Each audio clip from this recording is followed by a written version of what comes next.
Friends, vivid vision की daily series on this day में आपका स्वागत है। देश और दुनिया से जुड़ी हुई आज की महत्वपूर्ण खबरों के बारे में जानने के लिए शुरू करते हैं आज का एपिसोड।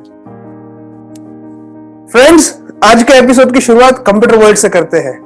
वैसे तो कैलकुलेशन प्रोसेस बहुत सालों से हम ह्यूमंस के साथ जुड़ी हुई है, लेकिन इलेक्ट्रॉनिक कंप्यूटिंग जिसने हमारी दुनिया ही बदल दी है, उसकी शुरुआत आज 1944 में हुए एक आविष्कार से हुई थी। Mark 1, also known as automatic sequence controlled calculator, विश्व का सबसे पहला इलेक्ट्रॉनिक कैलकुलेटर था और इसका आविष्कार हार्वर्ड और पायनियर्स ऑफ कंप्यूटर कहे जाने वाले IBM ने साथ में मिलकर किया था। सोचकर थोड़ी सी हैरानी होती है कि मार्क 1 वजन में तकरीबन 5 टन का था।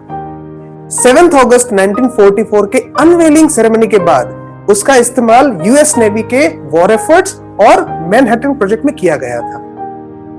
इलेक्ट्रॉनिक कैलकुलेटर से इलेक्ट्रिसिटी की ओर बढ़ते हैं। हमारे अपने फाइनेंशियल कैपिटल बॉम्बे में इलेक्ट्रिक ट्राम सर्विसेज की शुरुआत 1907 से हो चुकी थी। यह सर्विस चलाने वाली कंपनी का नाम था Bombay electric supply and travel company limited, short में कहें तो बेस्ट। इसी बेस्ट कंपनी और बॉम्बे म्युनिसिपल के बीच 7 अगस्त 1905 को एक एग्रीमेंट हुआ, जिसके तहत आफ्टर 42 इयर्स यानी कि 7 अगस्त 1947 को बॉम्बे म्युनिसिपल ने कंपनी को पूरी तरह से टेक ओवर किया और that's how our BEST became municipalized. आज यही दिन बेस्ट, जो कि अब रिनेम होके बृहद Mumbai electric supply and transport undertaking बन गया है, उसे बेस्ट दिन के रूप में मनाता है। अब थोड़ी सी बात करते हैं कोल्ड वॉर की, जो कि सिर्फ नाम से कोल्ड था। बाकी तो विश्व की दो महाशक्तियां अमेरिका और रशिया के बीच 45 साल तक गर्मा गर्मी ही रही थी।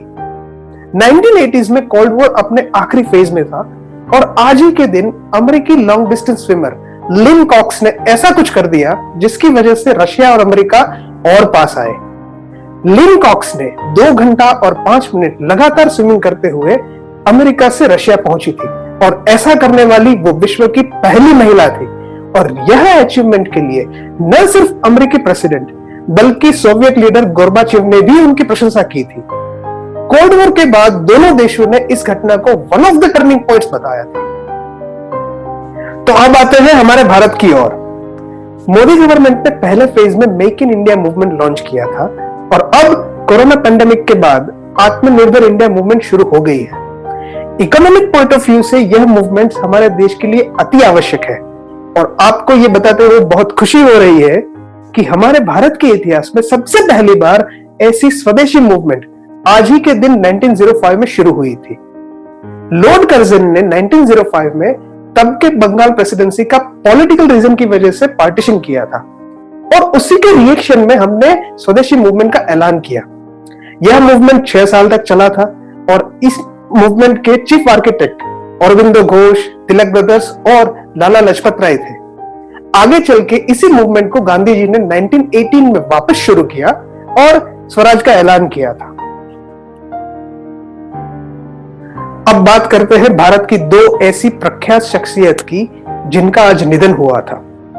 बंगाली साहित्य के प्रखर विद्वान, कवि, म्यूजिशियन और हमारे राष्ट्रगीत के रचयिता श्री रविंद्रनाथ टैगोर आज 1941 में स्वर्गवासित हुए थे। तमिलनाडु पॉलिटिक्स के एक बहुत ही जाने माने नेता, डीएमके के प्रेसिडेंट और तमिलनाडु चीफ मिनिस्टर पोस्ट का लॉन्गेस्ट टेन्योर का रिकॉर्ड रखने वाले श्री एम करुणानिधि आज 2018 में चेन्नई में स्वर्गवासित हुए थे। आखिर में पूरे विश्व की ज्योग्राफी, पॉलिटिक्स और इकोनॉमिक्स बदलने वाली एक घटना की छोटी सी बात करना चाहूंगा। तो पनामा कैनाल कि जिसने सेंट्रल अमेरिका की ज्योग्राफी और पॉलिटिक्स तो बदल ही दिए हैं, लेकिन साथ में पूरे विश्व को इकोनॉमिकली बहुत ही फायदा कराया है। इसी पनामा कैनाल का कंस्ट्रक्शन शुरू कराने वाले प्रेसिडेंट थियोडोर रूजवेल्ट का प्रेसिडेंसी के लिए नॉमिनेशन आज ही के दिन उनकी पार्टी ने 1912 में किया था। इसी के साथ आज का एपिसोड पूरा करते हैं और ऐसी ही दिलचस्प जानकारी के साथ आपसे कल मुलाकात करते हैं। धन्यवाद।